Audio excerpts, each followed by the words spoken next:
amazing leader, influencer, musician, artist. Thanks. I was gonna give. It's better for you to just say what you don't do because it's less. Sports. That's great. Yeah. Could you give the audience a little background on who you are, what you do, your age? Yeah, so my name is Jules. I'm a singer-songwriter, also a TikToker. I was born and raised in Long Island, New York. I've lived out in LA for the past couple of years. Yeah. How is LA? It's fun. Yeah. It's fun. It's different than New York. I like the fact that I'm always surrounded by people doing like the similar career that I'm doing. So, yeah. But It's a very entertainment-driven yeah, environment. yeah. There's a lot of fake people though. So. LA's all fake. Yeah. Oh yeah. Definitely very fake. What would you say the biggest life lesson is that you learned living out in LA? Oh my gosh. A lot of responsibility. I think a lot of responsibility. I learned to not trust everybody. I'm a very trusting person, and I learned that quick in LA. You can't trust everybody. Yeah, definitely those two, I think. And what have you learned being a public figure in a spotlight where you're on big stages and red carpets and Fashion Week? I think I'm trying to think of like I've learned so much, but like, I guess. I just learned, to be my most authentic self, and authenticity will get you the farthest, rather than trying to be somebody that you're not. So that's when you say you really learned in LA? Um, You always knew that, or it was made or confirmed in LA? I think it is confirmed in LA because there was a lot of people who pushed me to not be myself, and pushed me to be somebody else and try to fit a certain narrative, and they'll be like, oh, if you change this and this about yourself, you're gonna get this opportunity or this amount of money or this situation. And I just was like, I tried it for a little bit, and I lost myself doing that, and I was waking up every day feeling miserable, looking in the mirror being like, who is this, like, this isn't me. Yeah, I think LA is kind of where I learned that the most. Yeah. Where were you mentally? Were you like, okay, that's enough? Did you come home to New York and see something for a holiday, or where was that shift where you're like, oh, no, this isn't for me?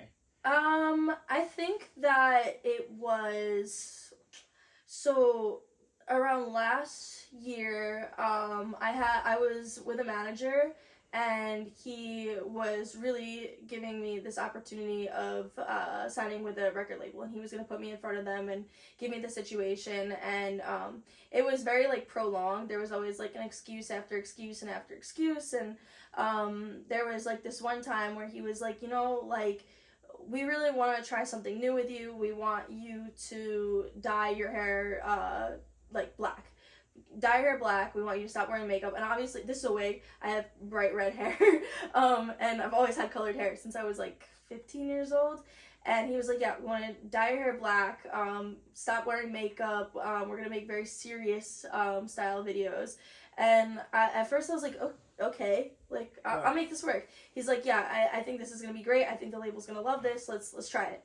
And so I dyed my hair black. The second I dyed it, I looked in the mirror and I was like, I just messed up. Because, like, also, too, like, getting black hair out of your hair is insane. Like, having to get black dye out. What's your natural color? It's dark brown. Okay. But I haven't had that since I was, like, 15. So I don't even feel like that's my natural hair color. Yeah. But, so I dyed it black. And every day I was like, oh my god, I don't feel like myself. And I started posting like the content that he wanted me to post, and my followers were just not responding to it. And they kept asking me like, Jules, are you okay? Like, what's going on? Like, are you like depressed? Yeah. And like, I just was like, yo, this is not me. And so I had to take a step back, evaluate, and I was like, if these people are so willing to change me so fast without even noticing how it's affecting me, these are not the people for me. And so I just cut them off. I had to leave that management situation, and the second I left the management situation, I went to the store and got hair dye and dyed it back to red. Fried my hair, but I wanted it back to red. That's amazing. So I love that you touched on your experience around the wrong people. You had highlighted that. Yeah. Can you talk to me about how important, and the audience about how important it is to be around the right people? It's very important. It's very important to surround yourself with like positivity, people in the same industry as you, people like with good intentions in the same industry as you.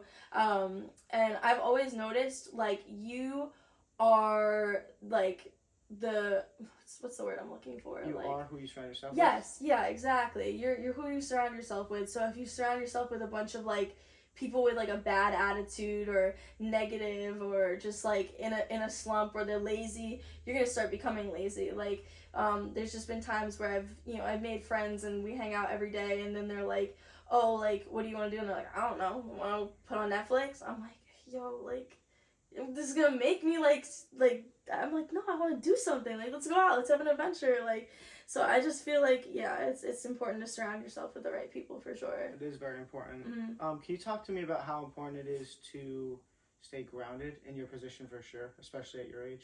Yeah, it's that's something I struggle You with. battle with it? I am so like it's hard for me.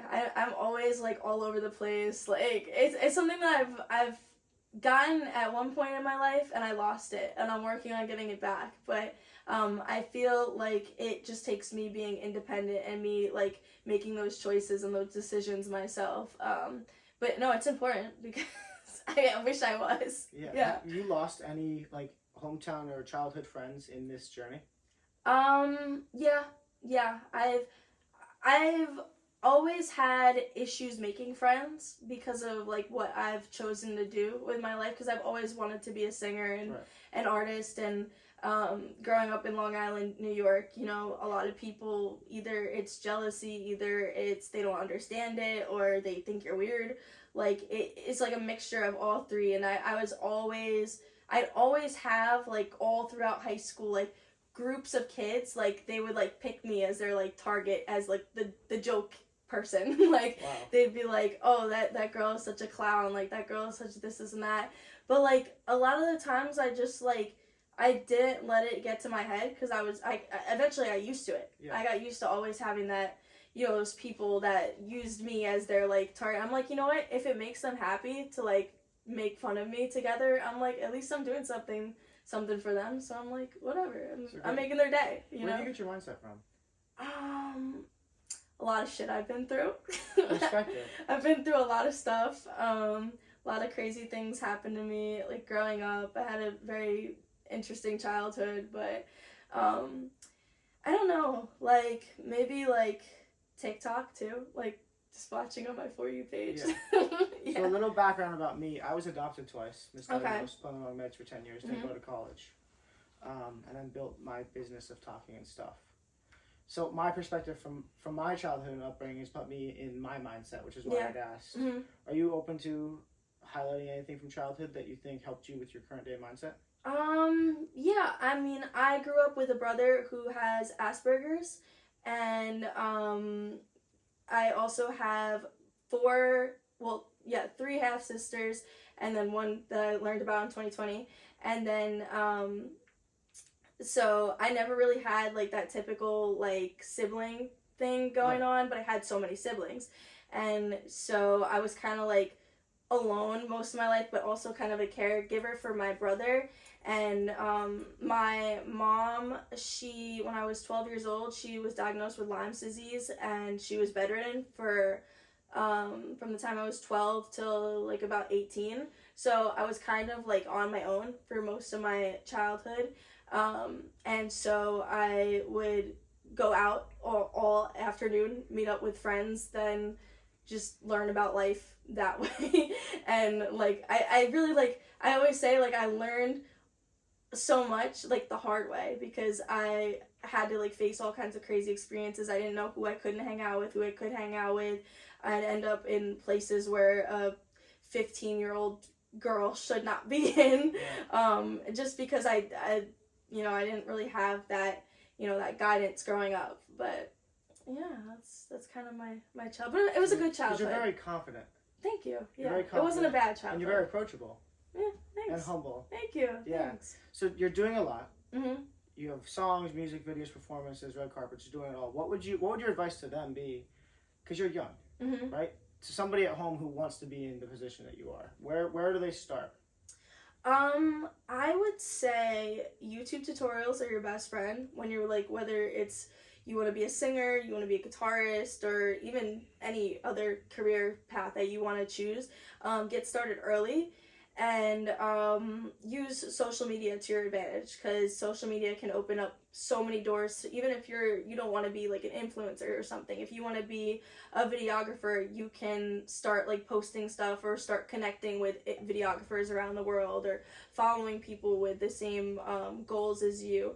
But yeah, I think like those two things are super important. Yeah. It's amazing. Do you have any questions for me? How long have you been doing this podcast thing? 4 years. Wow. I started in my bedroom, Okay. just talking to my phone, and then it graduated to Zooms with other kids with dyslexia, Okay. and then graduated to in person when I got a production deal, Wow. and then graduated to actual events. Oh, that's awesome. Yeah. Cool. That's so sick. Yeah. Yeah. How many people have you interviewed? Do you know? Oh, hundreds. That's crazy. Probably 200 max. Wow. I don't know. I used to go. So when I was getting into it, I emptied my bank account, opened up a credit card, and jumped on a plane with nowhere to stay to fly to Florida. I went to this business conference. Never been to a business conference. Floyd Mayweather showed up. So I was like, I gotta meet Floyd Mayweather. So Yeah. I snuck backstage and I talked to him and I told him, oh, I'm one of the speakers. I lied to the dude. And we hung out backstage and he gave me this great advice. And then I was able to apply that. And then every time I went to these business conferences, it's like, there's no reason I shouldn't be on that stage. There's no reason I shouldn't be on that stage. What are they doing that I'm not? What do they have that I don't? So I get in front of them, I'd say, hey, I'm 20, I know nothing. Here's where I want to be, here's where I am, what are the steps I take and why? Mhm. And then I'd write them down. I'm like, okay, I apply this way. Yeah. And it's just like scaled. Granted, I don't have crazy followers socially, but when I do go to events, it's usually full. Oh, that's awesome. Yeah. Yeah, that's great. Wow. Yeah. Cool. It's amazing. Thank you Yeah. for sitting down. Yeah, You're awesome. thank you. Thank you so much for having me, dude. Yes. This is sick. Can we get one shot of you in the center of the couch saying, I'm Jules, and I was just on Dylan Smith's Defying All Odds podcast? Yeah, what's it called again? Defying All Odds podcast. Defying All Odds. Okay. Dylan Smith, Defying All Odds Yeah. podcast. Okay. Which one One should second, look into that one? Yeah. The middle one? Yeah, and then we'll just use that if you use. Yeah. Okay, Okay. you're Go good. ahead. Jules. Hey, my name is Jules Walcott. Just want to thank Dylan Smith again for having me on the. Defying All Odds. Okay. Are you able to cut it or? Yeah, we can just run it again. Okay. All odds. Okay. Alright. Hey, my name is Jules Walcott. I just want to thank Dylan Smith for having me on the Defying All Odds podcast. This was so sick. So excited to be here. Awesome. Thank you. No Great job.